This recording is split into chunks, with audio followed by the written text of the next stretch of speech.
What are you doing? Dude, I'm just trying to be a turtle. A turtle? Well, where's your shield? A shield? I don't have a shield. No wonder I look like a complete idiot. Yeah, that's it. So, how are you gonna get that shield? Oh, don't worry about that. I know a way.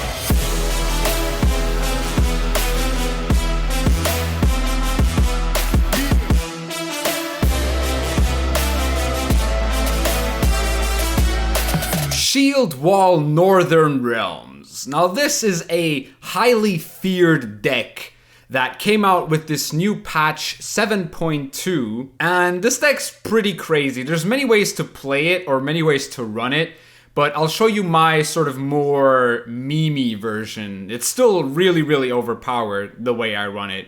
And let's just jump into the cards one by one. Now the first card is a one-off Carrack Cutthroat. Formation order given enemy unit bleeding 3. Now this card you can pretty much replace very easily since it's just a one-off and it's kind of dependent on the meta, but I feel like this card's pretty alright since it kind of disables the shield off of the defender, especially in the mirror match against Northern Realms. It also disables, it also plays for 7 points. It's a quite slow 7 points. It's like a 4-turn, 5-turn, 7 points. But it's still okay to run as a one-off. And yeah, that's pretty much the reason there is. You can replace this card pretty easily though. Next up we have Carrack Marine, Human Soldier Pirate, Zeal Order boost an allied unit by 2, Devotion boosted by 4 instead. Now this basically indicates that we are running a Devotion list. And that's fine, honestly. In this deck, we don't really need that much of a consistency because pretty much every tool we have is pretty overpowered. And this is one of those tools. Playing for 7 points as a 4-provision card, boosting up your engines, keeping your engines alive is a very good utility on this card. This card is absolutely insane, actually. So yeah, definitely a card you want to play in your Northern Realms deck if you can, obviously. Devotion is quite a big condition in certain decks. Then we have the Radovids Royal Guards. Formation, order boost an allied unit by 2, inspired give it 2 armor. This is a auto-include in Northern Realms. You should craft this card if you can. It's one of the strongest sort of opening plays that the faction has to offer. If this doesn't get answered, you can boost up an engine that's valuable by 2 and give it 2 extra armor. So it's going to be hard to remove with just damage, so they might have to use something like poison or locks. But yeah, this card keeps alive pretty much every one of your engines, and that's all it's there for, really. Next up, we have Centurion Artificer with Formation, order given allied unit a shield.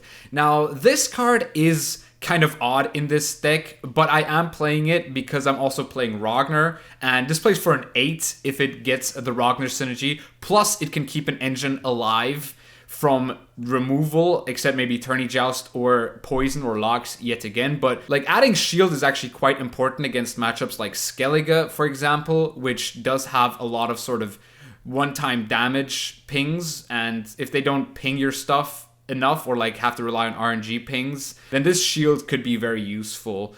Now, you don't really need to run 2 of, but I'm running 2 of this card. The only downside that this card really has is the fact that it's not a soldier, so it does not trigger the crew pocket on your Carrack Frigate. So you always have to be careful about that and when to use this card. Next up, we have a Tridem Infantry. I say A because I only run 1 off this card, and whenever this unit receives a boost, damage a random enemy by 1. This card is solely there for the synergy it has with the Temerian Drummer. At the end of your turn, boost a unit to the right by 1. Pretty auto-include card in Northern Realms right now. It's a very powerful engine that the opponent has to deal with, because then it just gives you a point per turn unconditionally if it isn't answered, of course. And it might even give you additional points if a Tridem is next to it. Then we have Boiling Oil, damage an enemy unit by 5, Deathblow, purify adjacent units. This is just there for control against the mirror. Maybe they play their Carrack Frigate without any boost or so, and then you can just kill it with Boiling Oil, or you can just generally just kill engines that the opponent might want to keep alive, and 5 damage usually should do the trick for most of these engines. Then next up we have the infamous Carrack Frigate, order spawn a volunteer in this row, crew at the end of your turn, refresh this ability. One of the strongest bronze cards in the game,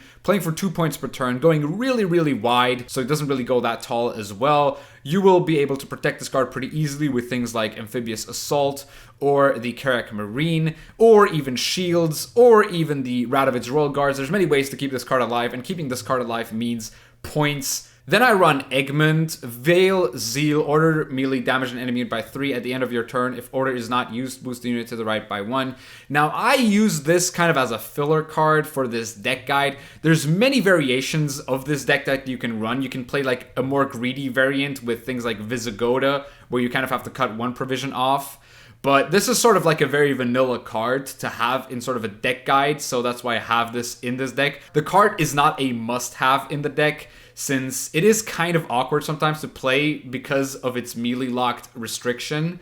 So that's kind of its main downside. But other than that, it's still a really powerful card that the opponent wants to obviously deal with. And yeah, that's what Eggmund is there for. Also, dealing 3 damage can be quite useful. Then we have Anna Strenger. Every ally turn on turn end, boost the unit to the right by 1. Inspired, boost adjacent units by 1 instead. This card is auto-include in Northern Realms. If you're not running this card, I mean, it's literally impossible for you not to run this card in Northern Realms since it's one of the starter cards. So definitely put this card into your deck. And if you're able to protect it, it's very good still. I mean, if it dies, it still plays for like 6 points, which is okay, since usually you will play this and have the ability to boost it. If not, that's very unlikely, since your leader ability also gives a boost of 2 and a shield to this card. But we'll get to the leader later, so yeah, that's Anna Strenger. Very powerful card indeed. Then I have Jonathalis, Human Soldier, deploy melee, play a warfare card from your deck. A very simple tutor that the faction has, playing the warfare cards, playing your Amphibious Assaults, playing your Boiling Oils, and that's pretty much all you need realistically. But giving consistency on your Amphibious Assault is incredibly important, so this card is actually quite important. You don't have to run it, but I definitely recommend you do, because even in situations where you have Amphibious Assault in hand, this might give you a Boiling Oil, and Boiling Oil is quite useful with a 2-body attached to it. So yeah, that's why you want to play Jonathalis in your deck. And here we have the main reason that I built this deck. It's King Ragnar. Deploy melee, remove shields from all units, then boost stealth by 3 for every shield removed. So every shield is worth 3 points. And this card is definitely not a must-have in this deck, but it's sort of like the spice that I like in my decks. Even if the decks are super meta and super OP, I still kind of want to play a little bit of spice, and this is the spice that I'm playing with this, because with the leader ability, this plays for 19 points. But then you obviously have to use all your leader charges with this card attached to it. But even then, playing 19 points, if you have your full leader, it's kind of insane, honestly. It's a crazy good finisher.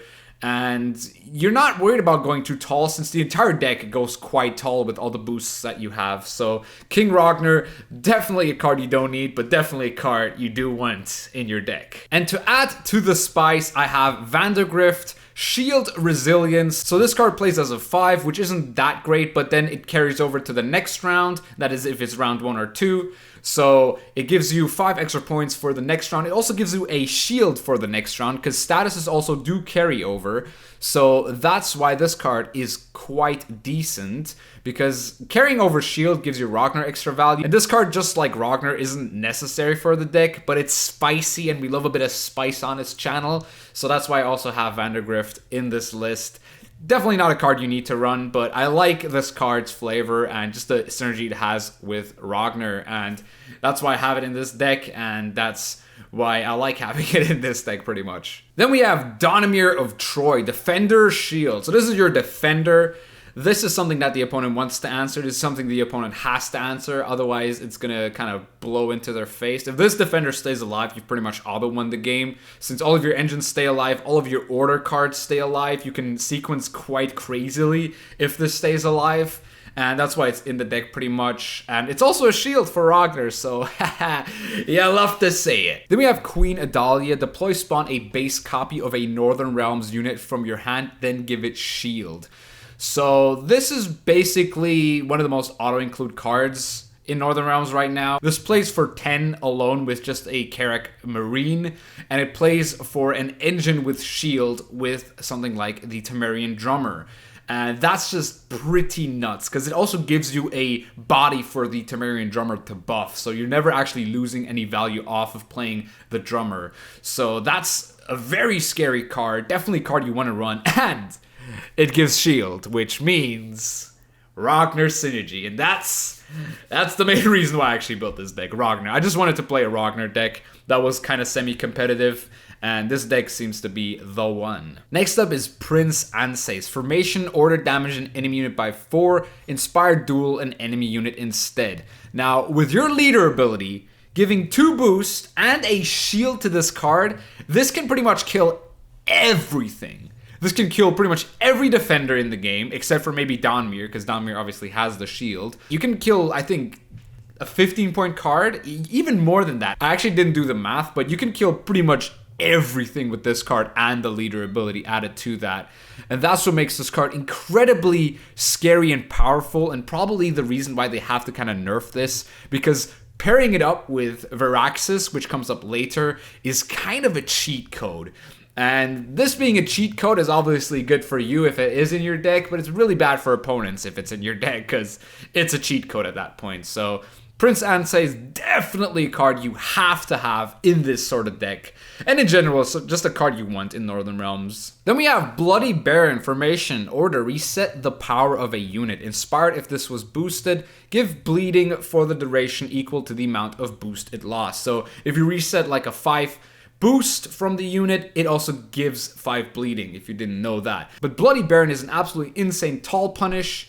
He plays for the reset on big units that might be scary, but by the end of the game they're not, because you have the Bloody Baron, and you can also use him twice with Varaxis, which I will talk about later. And with later, I mean I will talk about him right now, because we have Varaxis Prince, order reset an allied Northern Realms unit's order ability, and at the start of the round, the next round, while in hand or deck, transform. So this card is a transforming card. One of the transforming cards that hasn't been nerfed, even though Eithne was nerfed for some reason. But you really don't want to use it as its first version, because the second version has formation, meaning you can actually use Zeal with it as well, and also boost it by 1.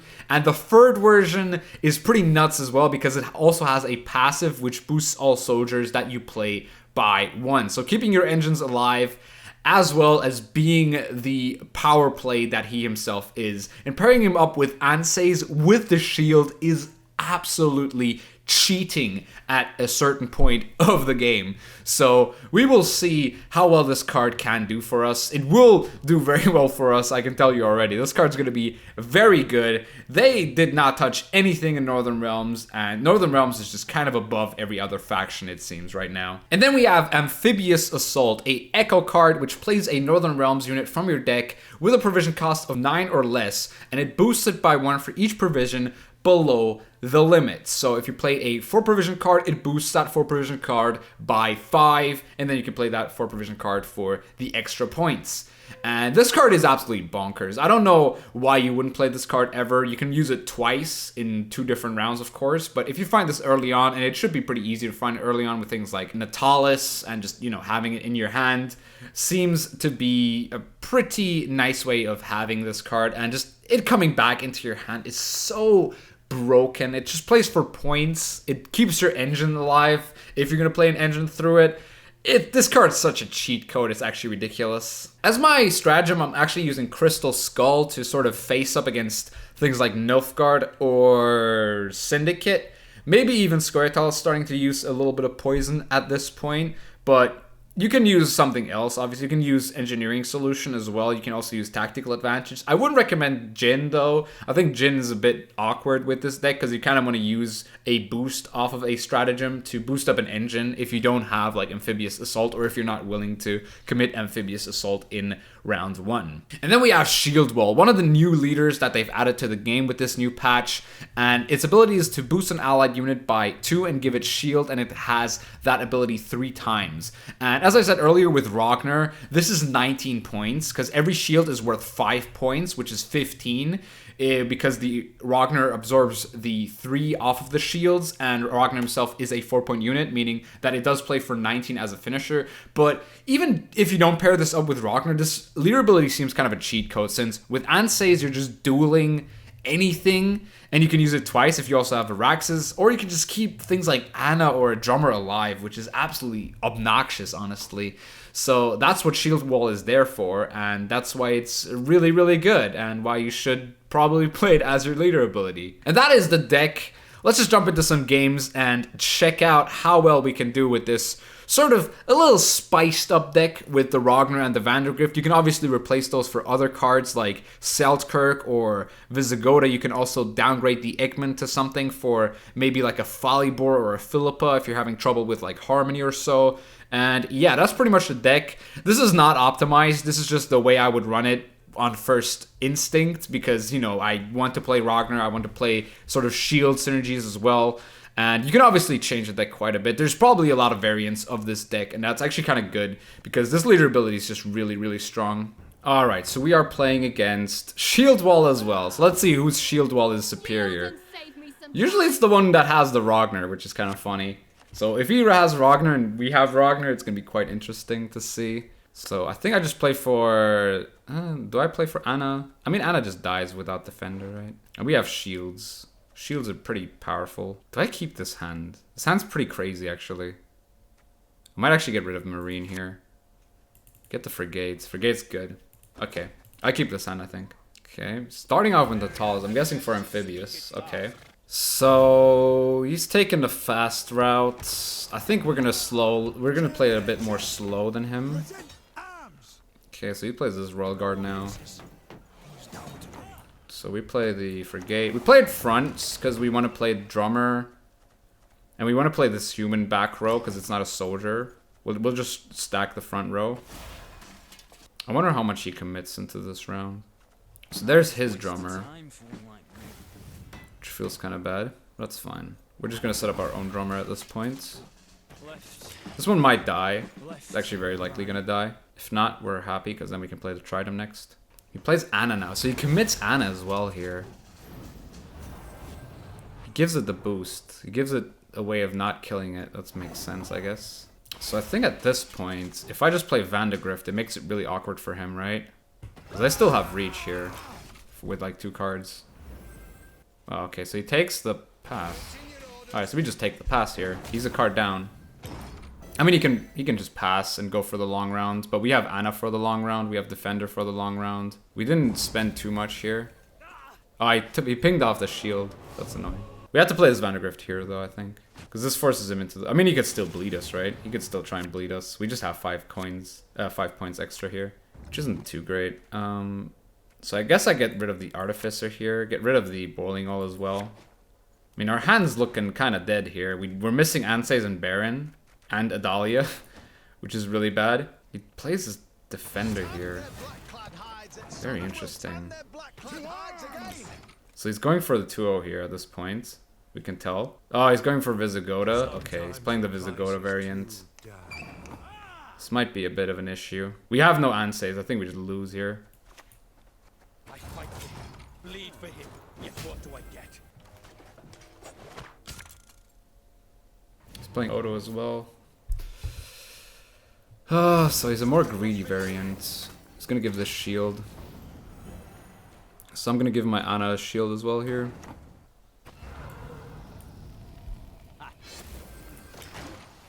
Stay ahead.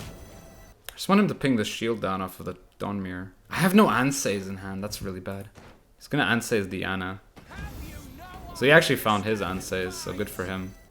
Takes out the Tridem. That's a weird play. I think I just do this now. Make my Anna really big, so she boosts everything around her. So he draws his goals, we just don't. That's good to know.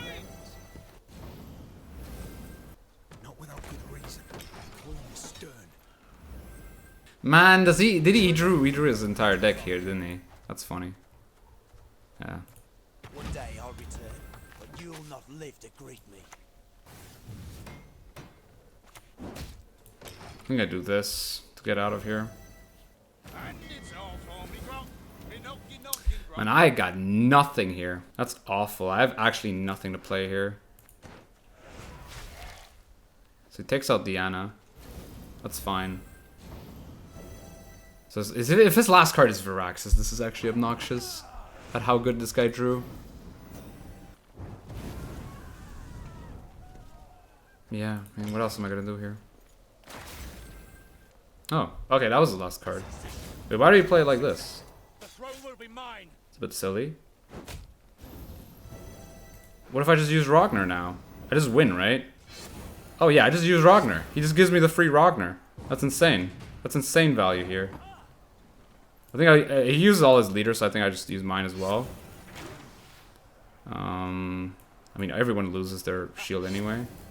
I think I just go Ragnar here. Just take it with him. Boom. Oh yeah, baby. Let's take it with Ragnar.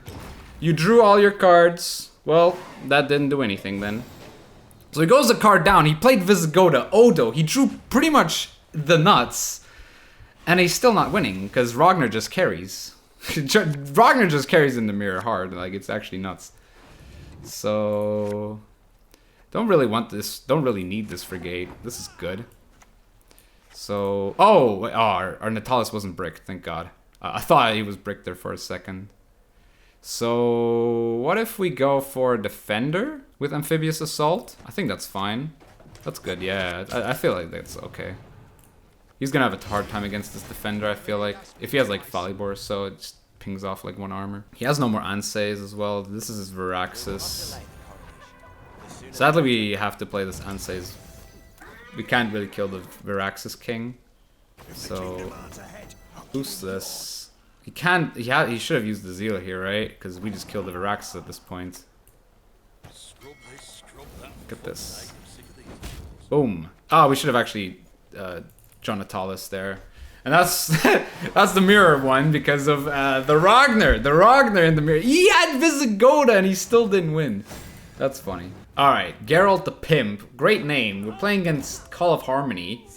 Ooh, this is where something like Philippa would be really powerful. But let's just see how well we play this matchup in general. So do I need 2 boiling oils doesn't seem that bad in sort of like an engine mirror. We do go second, so we actually have the reactivity here. Okay, we really don't need 2 boiling oils. Frigate is Amphibious Assault's really good here. Might actually drop the Frigate then. Okay, we get a shield. Shield's okay, shield's not terrible. Okay, so he plays the Dunka. Is he gonna give it TA? Yep, he is. Fair enough. We don't have Andses to answer this. I would have usually used Andses. I think it's correct to use Andses to stop that, but I guess not today. I guess just not today. So hand buffing his stuff is kind of scary. Takes the damage on that. That's okay. We just boost our dude here. You can't kill it with a rebuke, which is good still. So he uses this disgusting little critter. Now, he wants to obviously take this out with his Nature's Rebuke next turn, so I think it's fine if we just use the Carrack Marine here to keep this alive. Otherwise, if he has poison, he wouldn't have bled this, right? I could just play the Tridem infantry next turn. Oh, he does have poison, that's annoying. That's a tad bit annoying. So I think I could just play the Anna here. Anna's not terrible. It keeps me ahead, forces out the poison, and it is an engine that I want to play. So now he has to choose between Anna or the drummer. Takes the Anna, which is fine. So we still get value off of the drummer there. I mean, not really, because he played into the rebuke, right? So he could take a 50-50 to draw here, but it's sort of like a 1/5 chance to actually win here. If I play Vandegrift here, it's really, really annoying for him. Like, really, really annoying. Like, I'll just play the Vandegrift here, I think. And take it with, like, Amphibious. So he does take the pass here. So I just play my Amphibious, right? For Eggmund? I think Eggmund's the most here. Yeah, Eggmund's enough. Okay. Eggmund just enough, but now we can bleed. And bleeding this is very important since we want to get his waters out. And getting waters out is important. We have 5 carryover, which gives us a unit as well. So I want my gold cards here pretty much. If I get gold cards, I'm happy. Assault is kind of good.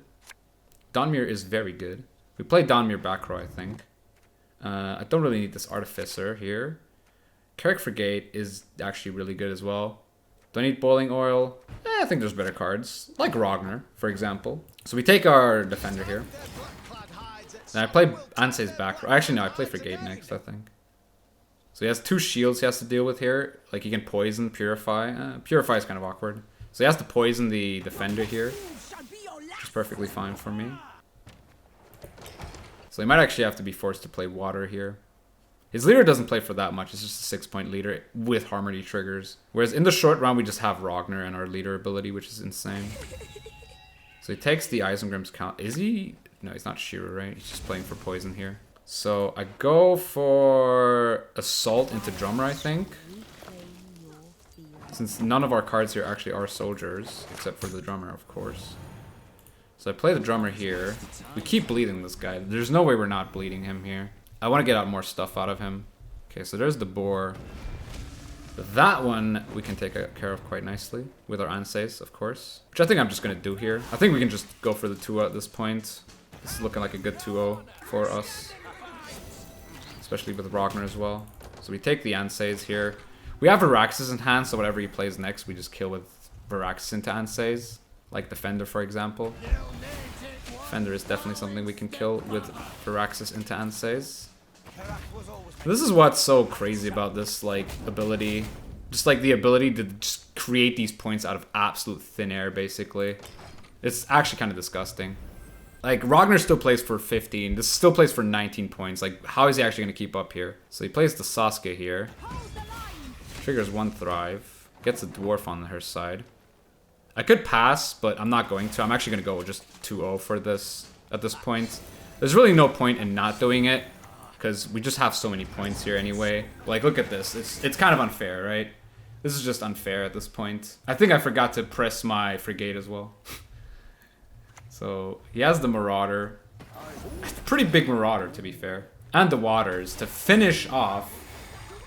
Maybe this actually is enough with his leader. No, just by 1 point short. And we still would have had a pretty crazy short round. Alright, we're Shieldwall yet again. Okay. Well, let's see how we do against the Wall of Shields. I think I mulligan the Royal Guard here. Since I have Stratagem. Andses is a good find. Probably the most important card here. So I think I just take the Frigate here. Just boost it up by a few. So he does the same, but he does it with Jonathalis. Which means I might have to commit my Queen Adalia here. I play a front row, so I can play the Eggmund later on, next to her. So he also plays Drummer. I think I just kill the Drummer at this point. I don't want him to have a Drummer, but I want myself to have a Drummer. So let's see where that gets me. Oh, he plays in Radovid. That's an interesting play. I could pass here. Don't really want to pass here, though. As long as I have this Frigate going, I think I can feel free to get these 4 passive points every turn. And I can play Tridem next turn for low commitment. Okay, he's playing Boiling Oil, though. So now we can play our Eggmund, which is a good round 1 card. And he might be forced to pass here. So he played his Jonathalis, and he already played a Boiling Oil. So the chances of him having another Boiling Oil are very slim. Takes a Folly Bore, though. Temple's ahead. Fair enough. We keep kind of low commitment here. Since we just get so many passive points here, it should be fine. Is Marine enough here to keep up? It actually is, well. I think I go Artificer back row. Trigger this. I actually don't think I trigger this Eggmund. As long as it's getting value off of the Tridem, I'm getting more points than I am getting with using its order. Could you play? I might just play Baron here to reset the boat. I should have played the Artificer next to it, but it disables the crew. He commits andses as well. Now I'm not sure if that's correct. What's he killing here? Wow. Okay. Jesus. So it's looking like we're losing on even here. In that case, I might just Jonathalis into Amphibious into the Grift. And give shield to this Tridem. So how much points are we getting here? 1, we're getting 2, 3. I need to use the 1 liter charge as well. Wait, do I need to use 1 liter? I think I need to actually use my thingy here. Yeah, I do. That feels bad. So even if we lose on even here, the Vandegrift does sort of save us. And we can keep like andses for next round. We also get the Amphibious into our deck. Or in our hand, to be precise. So yeah, he's passed! After all that, he passes. Wow, okay. Alright, so our hand here is looking pretty good, actually. I might be able to mulligan this as well. Holy crap. That's a nutty hand. I'll just play this front. Play Anna next turn.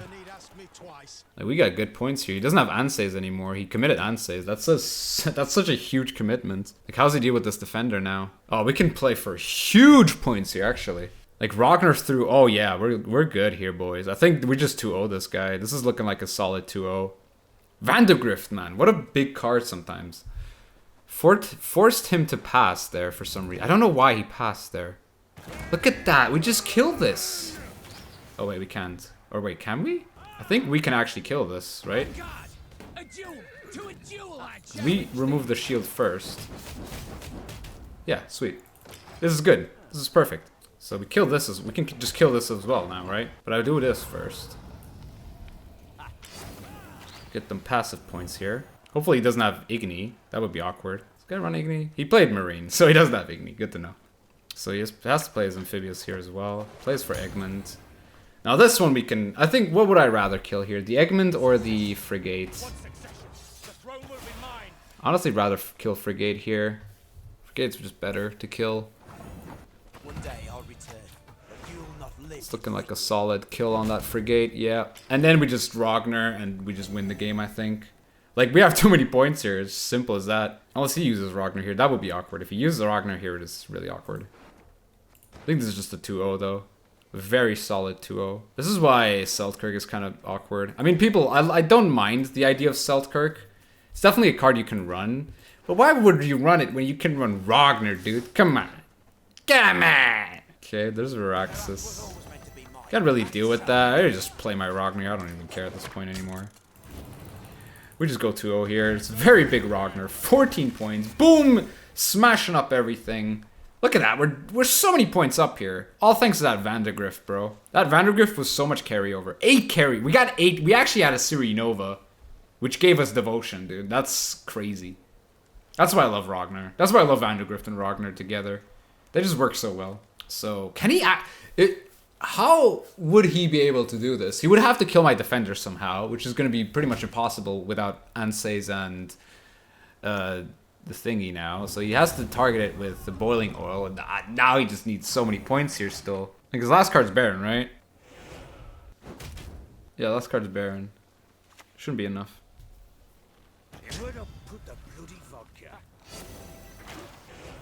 Yeah, it's not even close. 9 points, dude. Nuts. Absolutely insane. Alright, who are we up against here? Double Cross. Okay. That's actually kind of annoying, to be fair. Like, they just steal your stuff and just play it for themselves. It's really annoying. Yeah, but we can deal with it, right? Get rid of the 1 Royal Guard. Oh, oh no, we have to actually playing around Double Cross into Ragnar is actually kind of difficult here. I could actually keep the Centurion Artificer. I don't mind it as my proactive play. Gives him no like good targets to yoink just yet. So he War Councils into the Imperial, immediate Imperial Diplomacy. I'll rate it. Oh, into City Guard. Oh, that's so annoying. We don't have Assault in our hands. Okay, it boosted anyway, so it doesn't matter. Yeah, as I said, I think I just play this Artificer first to protect the Frigate. Oh, he's playing Mill as well? What the hell is this guy playing? I'm scared, boys. He's playing Viper Richards. That's not something you see every day. Okay, he's playing Urchin as well. We can take care of that with our... I don't think I want to play this. I want to play my own engines at this point, though, I think. I'd rather play a gold engine as well here.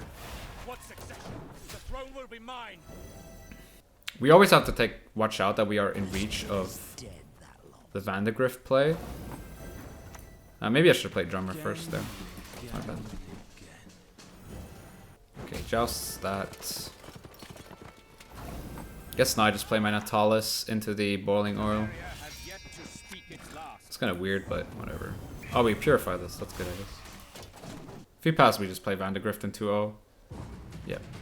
So he passes. I think I play Grift front row because I want to play my defender front row as well.